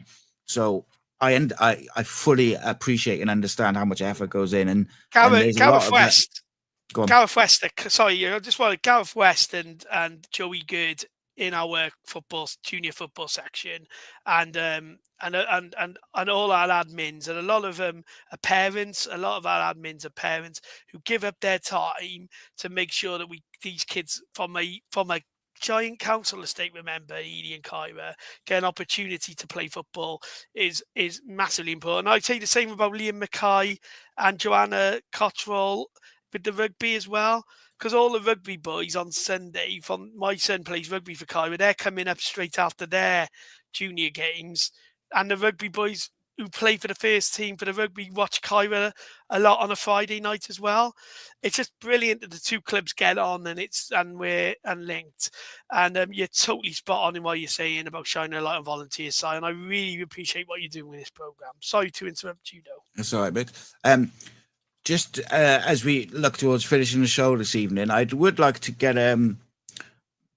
teach me a little bit about the Kyra FC and called Kyra Ely FC. who's the local rivals within the league? Like, what's the big game in your league games? Who's your local rival or your derby game? Traditionally, Ely Rangers. Sadly, Ely Rangers are not in the Cymru leagues at the minute, and they're in the Lions League. I would like to see them come back up to get those derby games back. Cardiff Corinthians and Cardiff Draconians, Cardiff Tracks are in the league below, and Canton are in the league below. I'd love to see the Dracs finishing off this season to get a Cardiff derby back. Nobody pays much attention to Cardiff Met. I'm sorry to Matt James, but I don't really see them as a Cardiff community club. I see them as a university elite football club. But so I can't really say them. But for me, the big Taffs Well is a big rival as well. I love going to Taffs Well side.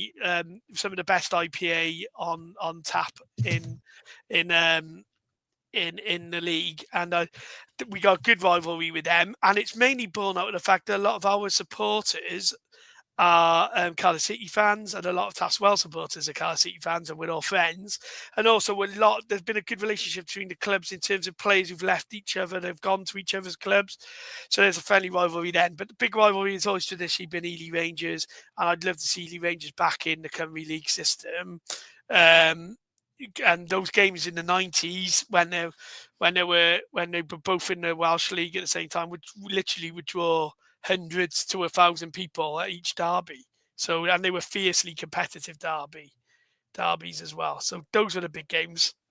Yeah, I bet they would have been feisty, those. But that's what you want from your rivals. Games. Yeah, of course, 100%. We there's for my son's team, they've got 2 teams in the same league, and that game every season they play each other is they're the worst, aren't they? Oh, it's horrible for us watching.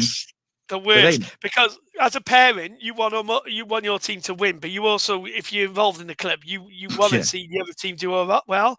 But for the boys, they're fierce. I mean, we've had similar games against for my under 12s, my son's under 12 sides, when they're playing against another one of our internal under 12 guys. They're all friends off the pitch, but on the pitch, they just want to kick 7 bells out each other. It's unbelievable. But what you got to understand is by the end of that side, one day that those 2 teams could come together and form the next golden generation of that club. And that's what, whether you're where you're talking about Cardiff City or Ely, I want to see kids come through and form that golden generation. They'll take us to the next level. And I love watching the junior football. My Saturday mornings are taken up watching under 8s, under 12s, then straight down the city, watching the city, having had a few too many Cruz Campos on a Friday, watching Cairo. It's a brilliant weekend. And I come Sunday side, but also come on a Friday night when it gets a bit warmer towards the end of the season at Cortoralla. It's we get a lot of ground hoppers. You'll see a lot of familiar faces side that you know from the city, and it's a brilliant club. And I would say thank you to Matty Davis and Mark Rhys and Dean Whelan and James McCarthy and all the players as well for this cup run, because I think it's massively put us on the map, and people are talking about Kyrie in a positive way, and that is really important. That's the way. Peter, thank you so much for joining me, mate. I really appreciate it. I really enjoyed chatting to you, and I will definitely be watching on Sunday. I might even pop down, but I'll definitely be watching. I'm thinking about it already. Bring the camera. It'd be good content for you, mate. Yeah. I don't want to get sued by S4C. That's the problem, isn't it? No, I'll be. I think there's a very good chance that I'll be around there. I think. And like I say, love what you're doing with City as well. So I love doing the phone in on a Monday. But if you ever want me to do some Cardiff City content with you, I'll be happy to do that as well. But brilliant to have the opportunity to talk about Kyra today. Top man, thank you, mate. Yeah, I'm always looking for contributors to do stuff on Cardiff, mate. So we'll have a chat. But thank you so much, Peter, and I appreciate you, mate. Thank you. Best of luck on Saturday. So that was Peter Bradbury on Kyra Ely versus Connors Key on Saturday, the Nomads in the Welsh Cup quarter-final. We've had another evening of guests, conversation, and all sorts of different things this evening. We've talked a bit of Cardiff Met. We've talked a bit of Welsh football. We've talked to the JD Cymru. We've talked to Peter Bradbury about Kyra Ely versus the Nomads on Saturday. Get yourself down there and watch a fiercely competitive quarterfinal in the Welsh Cup. And of course, from 7 o'clock, we had the Cardiff City World Hour, where we talked all things Cardiff City. We were joined by Derek Brazil. We talked about Cardiff's defensive issues. We talked about the options. We talked about the manager. As always, top guests, fan opinion, debate, analysis, latest news and more. 7 till 9 every Wednesday on Cymru Sport Radio, but also on Cardiff City World YouTube channel. We have Cardiff City World and the Welsh Football Hour every single week. Make sure you join us next week. Until then, I bid you farewell. It is, as always, a pleasure. Thank you, my friends. Wow! What a goal! Be a part of the action and help Cymru Sports to cover more games across the country. It's 3-2! Oh my words! Where did that come from? Your business can sponsor a commentary, reaching football fans with your message at the same time as supporting our live commentary of Welsh sports. Contact us today by emailing advertising@cymrusports.cymru. You're listening to Cardiff City World on Cymru Sport Radio, live from the Welsh capital. The most interactive football show in Wales, featuring guests, fan opinion, and all the latest news surrounding Cardiff.